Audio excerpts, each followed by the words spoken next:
Hello, this is a beginner's tutorial. I'm working with audio in Final Cut Pro. And you can see here that audio on every clip, it shows the waveform of the audio. This is a photograph, so there's no audio. But here's some clips that have audio. Now, when your footage comes in, it's been recorded from different cameras or different phones. Your audio isn't always at the right level. So the first thing we have to do is we have to make sure that we can see our audio levels. They live right here. And when you click on them, you can see they pop out here to the right. Okay, so this is our audio levels, and we're really trying to get our audio to 0. So I'm going to play back this clip here of Hannah. My name's Hannah Marcoux, and I'm in grade 9. And you can see it's coming in at around minus 12. Now, when I boost up this line here, this is going to boost up the audio. I can only go up by 12 decibels. That's all it lets me doing it. And you can see here these waveforms are lower. That's because that's the parts where I was talking because I interviewed Hannah. But here's where I'm going to do. I'm going to move the playhead. I'm going to just play this back. My name's Hannah Marcoux, and I'm in grade 9. Okay, and you can see on the playhead here that when I do that, I'm just going over 0. You're trying not to go over 0, so I'm going to move this down to, instead of doing 12 decibels, I'm going to go around 10. What grade you're in?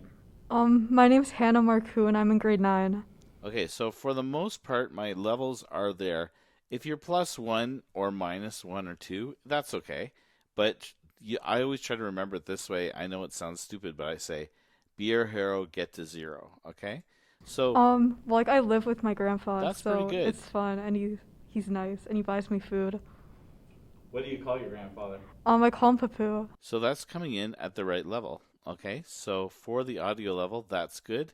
And then at the end of a clip, if you want it to fade out, because I see there's some noise here, when you hover over to the thing, you get this little dot, and that's called a fade handle. And I can do that, which will fade it out. And if I go back to the beginning of the clip, I can do the same thing, and I can put a fade handle in. And that means it's going to go from absolutely 0 sound, and then slowly ramp up, or in this case, pretty quick, to the level. Let's go to the clip of Andrea, because I'm going to show you the problem with this one. What I like about TD is that the teachers know us by So name, Andrea sent this in, but it's coming in about -20, and that's going to be really a problem for when you mix everything together. And so what I'm going to do is I'm going to lift this all the way up and then see what happens. What I like about TD is that the teachers know Okay, us. so it's still only coming at about -6. I have to get more. Fortunately, in effects, you should be able to find one, so I'm going to make sure that I'm on audio here. I'll put all for a minute, and then I'm just going to type in gain. So gain is the one I want, and I'm just going to drag it and put it right on the top. And what this allows me to do is I can now adjust my volume higher than that -12. So I go up here to the inspector, and I'm clicking on that, and I go down to here, change the parameters, and there's my gain. So I noticed I was coming in at about -6, so I'm going to raise this up to 6 decibels, and now take a look what happens. What I like about TD is that the teachers know us by name and they build relationship with us. So okay, so that's coming in about where I want it to. It's a little high here, but let's just see if it's okay. If you're getting up to +6, that's a problem. But if it's just a little bit over 0, that's okay. which help us a lot in adapting. You can see that that's not too bad. So we're going to live with that. And that's fine. If we put a piece of music underneath, so let me just find some music here. Let's see, I know I have some music in here. Okay, so here's a piece of music. I have no idea what this even is, but I'm going to put it down into here. I can grab that from another library if I want to, or I could just import it.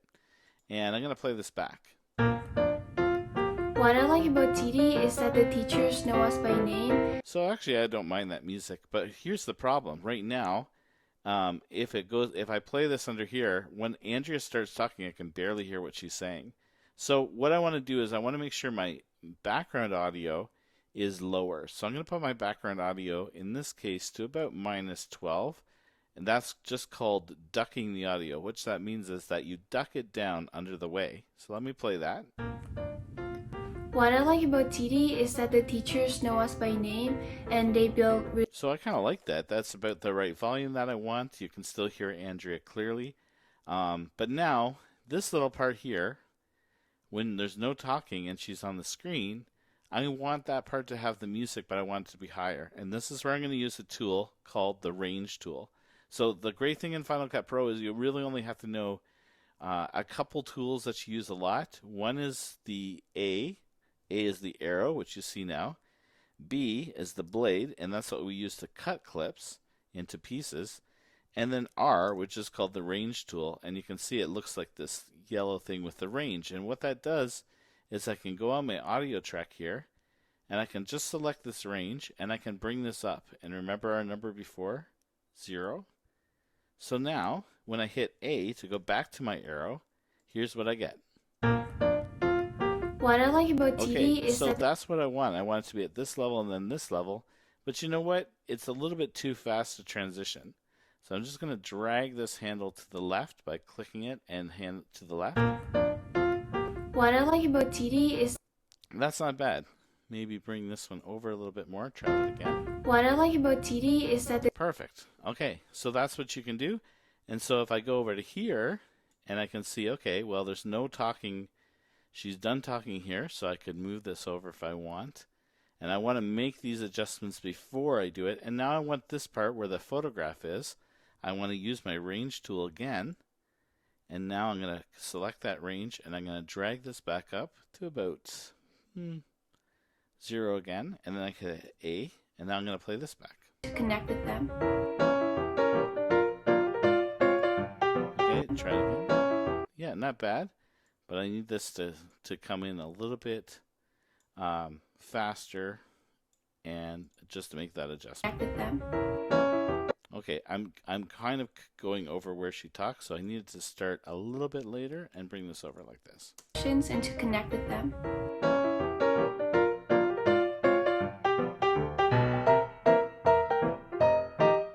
So we're just going to start, just tell us. Okay, that was me talking again, so I know I can move this clip now to here. And the great thing is, because of the magnetic timeline, I just had to move everything over and nothing got out of sequence here. So here we go.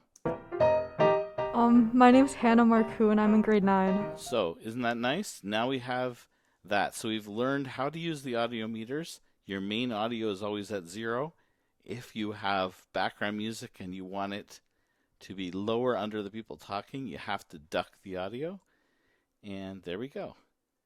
You can see I have more audio track than I need in this timeline. So all I have to do is move this one from the left or from the right, move it to the end here, and now I can use this fade handle, move this down, and it'll slowly fade out, just like this. No. Okay, so that would be okay, and that's working with basic working with audio in Final Cut Pro. Thanks for watching.